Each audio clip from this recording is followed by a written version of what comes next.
In the heart of Maharashtra, 27 kilometers from Chandrapur, lies the small yet spirited village of Gondsavri. Here, life moves at a gentle pace.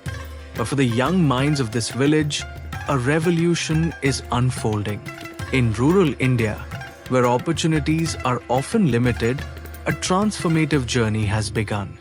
A journey that combines the power of life skills and the spirit of sports to shape brighter futures for these young minds.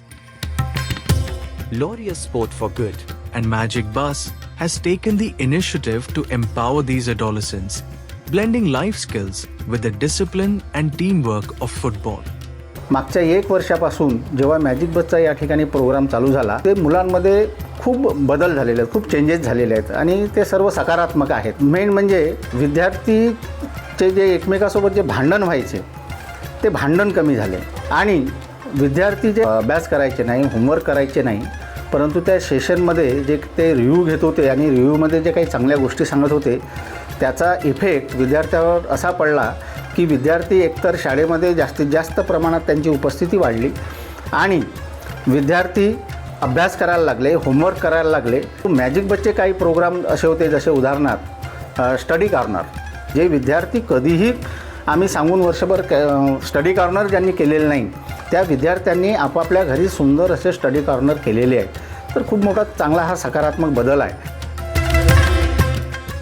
Magic बस नुसतं खेळ शिकवते असं पहिले वाटायचं, पण आम्ही जेव्हा magic बसचा आता सेशन आमच्याकडे होत आहे तर असं दिसतं की मॅजिक बसमधून आपण जीवन कौशल्यावर तिथे जास्तीत जास्त भर केलेले दिसत आहे.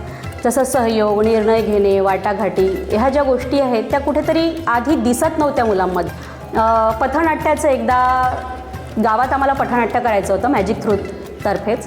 तेव्हा काय झालं ते माझ्याकडे आले सर्व मुलं आणि त्यांनी म्हणाले की मॅडम आम्हाला पथनाट्य करायचं आहे, आम्हाला तिथे गावामध्ये सादर करायचं आहे हुंडाबळीवरती किंवा मुलगी शिकली पाहिजे या टॉपिकवर आम्हाला करायचं आहे. मी म्हटलं की मी लिहून देणार नाही तुम्हाला, कारण की नाही म्हणण्याचा माझा उद्देश हाच होता की त्यांच्याकडून येऊ द्यावा आणि मला माहिती होतं त्यांच्याकडे कुठेतरी येऊ शकते.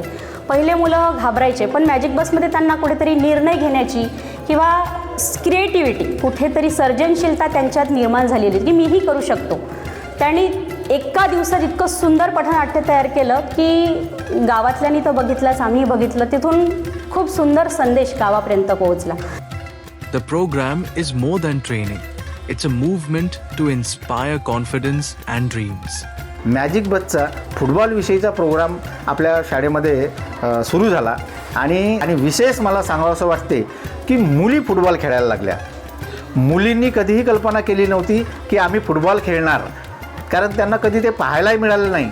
परंतु आज अशी परिस्थिती आहे आपल्या शाळेमध्ये की आमच्या शाळेमधील सर्व विद्यार्थ्यांनी फुटबॉल खेळतात. These students love playing football, and sport has taught them to work hard and never give up on dreams. मंत्रिमंडळामुळे त्यांच्यामध्ये आता भीती नाही ना, कोणत्याही याच्यात आपण बोलू शकतो कोणत्या लोकांमध्ये. Teachers say that they are seeing a remarkable change in how these girls communicate and lead. The girls are no longer hesitant to speak up or participate. आधी होतच नाही ना तसं खेळायचं. आता जेव्हा ताई आली मॅजिक बसवाली तेव्हापासून तिला अनुभव आला ना का आता आपण खेळलं फुटबॉल, समोर खेळू शकतो ना आपण फुटबॉलचं. आत्मविश्वास पण वाढला, बदल पण पडला तिला, चांगला उत्साह पण आला बोलण्याचा, खेळण्याचा. कलेक्टर म्हणते, मला कलेक्टर बनायचं आहे. मी म्हणतो का कलेक्टर बन ग, पण सांगू नको, शब्दानं सांगून काही अर्थ होत नाही ना, मनात ठेवून करून दाखवायचं, तेव्हाच फायदा आहे ना. आम्ही वाटाघाटी कशी करायची, कोणाचा झगडा झाला तर आपण मधला मार्ग कसा शोधायचा, स्वतःच्या भावना कशा ओळखायच्या, भावना व्यक्त कशा करायच्या. जेव्हा मॅजिक बस गावामध्ये काम करण्यासाठी गेली, शाळेमध्ये काम करण्यासाठी सुरुवात झाली, तेव्हा गावातलं चित्र किंवा शाळेतलं चित्र असं होतं की शाळेमध्ये जी उपस्थिती होती ती फार कमी दिसत होती. म्हणजे अटेंडन्स बघायला गेलं तर फक्त 80% होती. परंतु जेव्हा मॅजिक बसचा प्रोजेक्ट सुरू झाला, जेव्हा सेशन सुरुवात झाले, तेव्हा अटेंडन्स जी आहे त्याच्यामध्ये फार वाढ झाली. त्याच्यामध्ये 95% विद्यार्थ्यांची अटेंडन्स शाळेमध्ये दिसू लागली आणि पालकांची जी ओढ आहे ती शाळेकडे वाढू लागली. आपल्या मुलांबद्दल शिक्षकांना विचारू लागले. जेव्हा मॅजिक बस थ्रू बालपंचायतची मीटिंग झाली, त्या बालपंचायतच्या मीटिंगमध्ये त्यांना त्यांची कार्य जबाबदाऱ्या समजावून सांगण्यात आले. तेव्हा त्यांना असं वाटलं की नाही, आमचे कार्य जबाबदाऱ्या इथपर्यंतच नाही तर आम्हाला ते शिक्षकांपर्यंत सुद्धा नेणं गरजेचं आहे. त्यावेळेस असं एक उदाहरण खूप छान मिळाला की जेव्हा मुख्यमंत्री आणि उपमुख्यमंत्री किंवा इतर मंत्रिमंडळ जेव्हा मुख्याध्यापक सरांकडे आपले जे काही अर्ज नेऊन देतात तेव्हा त्यांना असं वाटलं की टीचर आणि विद्यार्थी यांच्यातलं जे संवाद कौशल्य आहे ते खूप छान वाढलं.